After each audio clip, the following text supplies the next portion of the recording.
समेत रघुवंश मणि की गौरे मां पार्वती ने जैसे प्रश्न किया था, सतगुरु भगवान से राजा ने प्रश्न किया, तब यदुवंश के श्राप की बात कर रहे हैं। भगवान ने अपने वंशों को बहुत समझाया, लेकिन उद्दंडता को नहीं छोड़ता। भगवान ने सोचा मैंने तमाम भूभाग का हरण किया, कुछ को मारा, कुछ को महाभारत के युद्ध में मरवा दिया,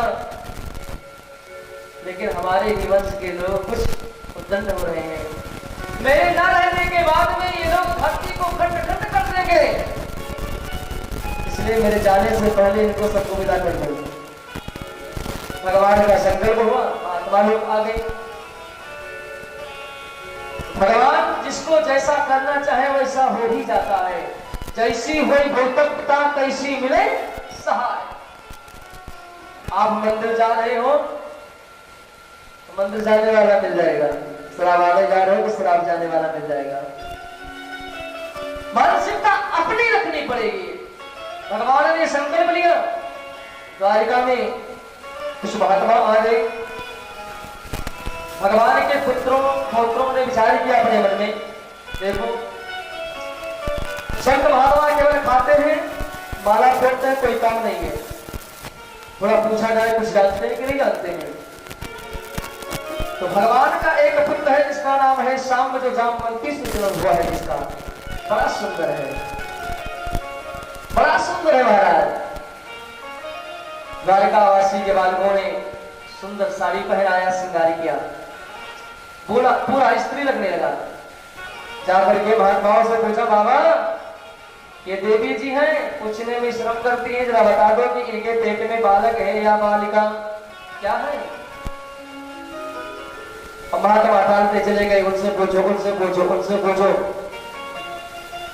दुर्वासा ऋषि के पास में पहुंच करके प्रश्न किया, बाबा इनके उदर में क्या है, बता दो। दुर्वासा ऋषि ने ध्यान लगाया, सोचे मजाक बनाने के लिए आए हैं, तुरंत तत्क्षण श्राप दे दिया, मजाक करते हो? जनयस्सतियो वंदा मोशनं कुस्मनाशनं।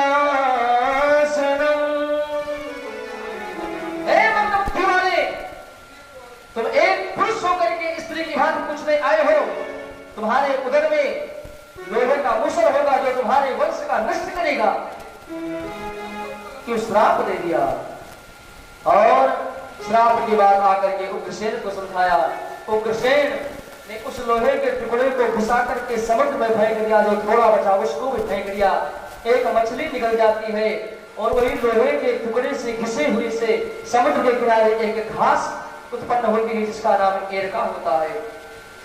आप लोगों ने नदियों के किनारे देखा होगा, कहीं कहीं पर उगते हैं जो कि तलवार की तरह लंबे लंबे घास होते हैं, उनको एरका कहते हैं। सो महाराज मछली निकल गई, मछली को भील ने पकड़ा, चीरा उसके पेट में लोहे का टुकड़ा, उस लोहे के टुकड़े को उसने एक धनुष पर चढ़वा लिया, एक बाण पर चढ़वा लिया, बाण बना लिया। अब महाराज एक दिन भगवान कृष्ण ने समस्त यदुवंशियों को लेकर के पहुंच जाते हैं प्रभास क्षेत्र।